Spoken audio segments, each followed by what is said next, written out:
Hey guys, it's Matt with BleepinJeep.com, and today we're going to change transmission filter and the transmission gasket. It's kind of hard to get underneath there, but I'll do my best and get the camera under there and show you how to do it. Hey guys, check this out before we get started. This is from steelman24.com. They make sculptures just like this one in Germany. Not just Jeeps, but all kinds of sculptures for gifts, and they make wine racks and toilet paper holders, all kinds of stuff. So check them out, steelman24.com. So the first thing that you need to do is, I guess, buy the filter and the gasket. It comes in a kit. Now there's different kind of gaskets that you can get. They have cork gaskets, which are kind of the bottom of the line. Then they've got these rubber gaskets, which are middle of the line. And then they've got some that are heavier duty with little metal inserts inside there that keep you from over tightening the transmission pan.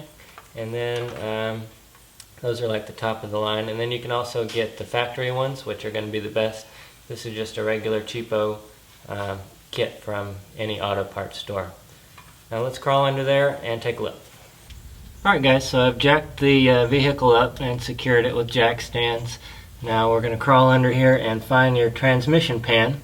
Now we're working on a Toyota, but most vehicles that I've seen anyway are all pretty much the same when it comes to transmission pans and changing the filter and the gasket.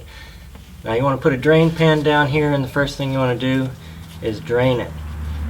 This one is leaking so much that it's probably not much left in there, but we're going to drain all the transmission fluid out first. Alright, once it's mostly drained out, I'm just going to put the plug back in so it stops dripping on me. And then we're going to start taking it off. Also, you want to check, right over here is where the dipstick comes in. Usually they separate into two pieces, but if not, you might want to check that the dipstick tube to see if it's attached somewhere up there. This one is attached above the separation. So it'll just pull right out of the other piece, but you do want to take the dipstick out. And now I'm just going to use the wrench and take all these bolts out.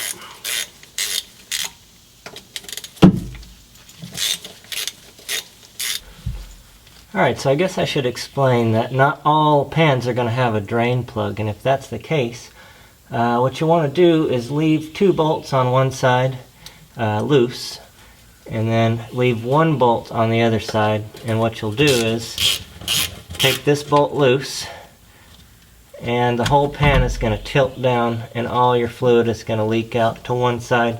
It's going to be a lot messier, but you can still do it without the drain plug. It's just going to make a mess everywhere. Alright, so that's how you'll drain it. If you don't have a drain plug, you just tilt it down like this, and all the fluid will drain out that way, and then you can take the other bolts out and just spill it everywhere.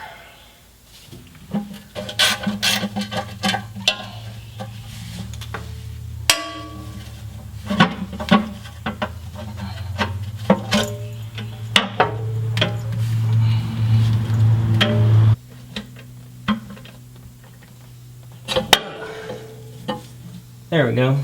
Just needed a little tug. There's an O-ring that kind of held it in place. Now we'll pull this out and have a look. While we're in here though, I'm going to go ahead and replace the filter. That's the easy part. The filter just bolts on right here, so there's 3 bolts. You're going to take those off, and then you'll just put the new one on. While you're down here though, you want to look over everything, make sure nothing is burnt or melted or toasted. If so, you'd probably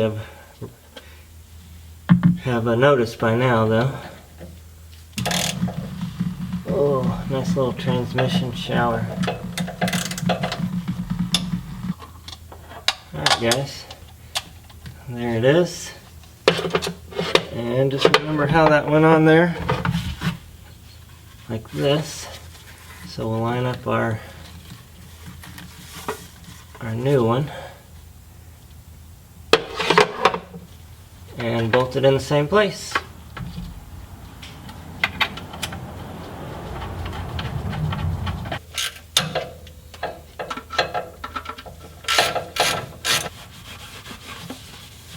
Okay guys, while we're under here, we'll also want to clean up the surface, the mating surfaces.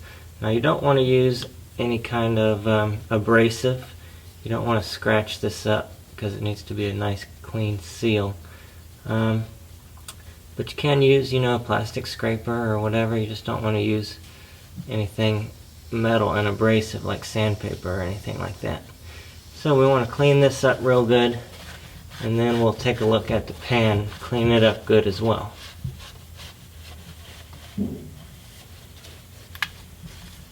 You can use a razor blade too, just use it in a way that you're not gouging it out. Just go across it this way to get the scum off of there. Alright guys, so for the pan itself, we can just hit it with some brake cleaner and wash it off pretty much.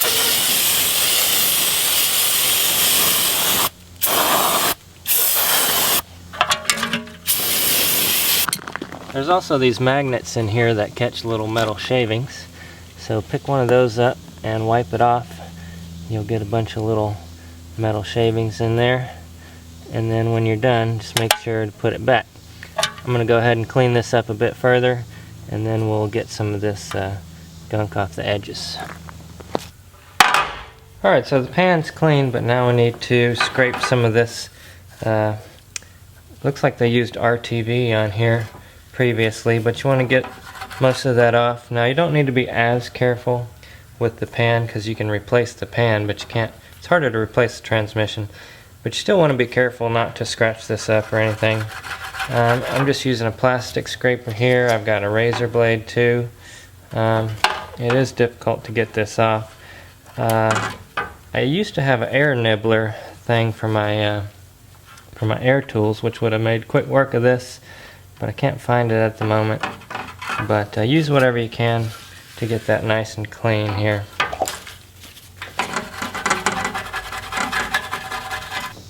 Alright guys, despite looking a little pink, that's pretty clean around the edges there. Make sure you've got all the water out. Now we're going to take the gasket and figure out how it fits on there. This one only fits one direction because of the bolt holes.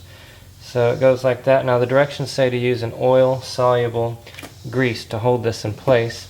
I'm going to use petroleum jelly. This is oil-soluble, but they do make a transmission grease that you can use if you want to use that. Be my guest.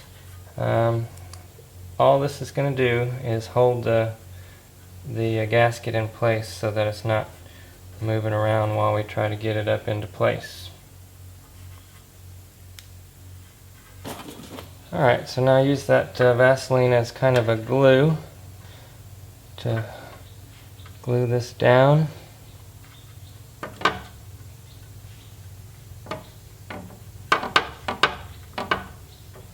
That works pretty good actually, otherwise it would be, popping up like this while you're trying to get it in there. So that holds it down, and now it's ready to go back in.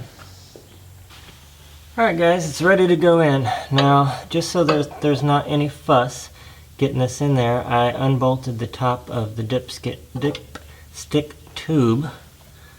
Otherwise I'd have to try and cram it and push it in there. But this will make it nice and easy. You just put it in place, and we're going to put a few bolts in just to hold it up. Now you want to make sure that you don't tighten these too tight. These don't tighten very tight. The instructions say 12 foot-pounds, but we also want to do them one at a time. You don't want to just tighten one down to 12 and then go around doing the rest.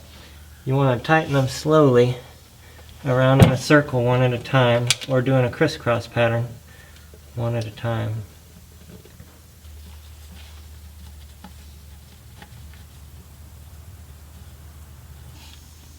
So I've got all the bolts in there finger tight, and now I just need to pick a spot on a pan or a cover. Usually what you do is you start in the middle and you work your way out like this, going back and forth.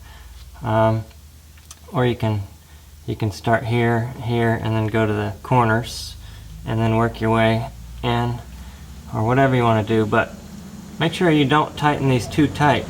Like I said, the directions say 12 foot-pounds, and that's not a whole lot, so you don't want to get this very tight at all. What we're going to do is tighten them up, and then we'll go back and we'll fill it up and see if it leaks. If it does, we can tighten them just a little more, but you don't want to tighten it too tight.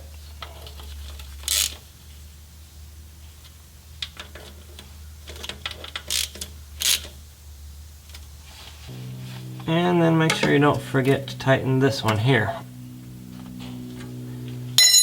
Alright, let's go fill it up.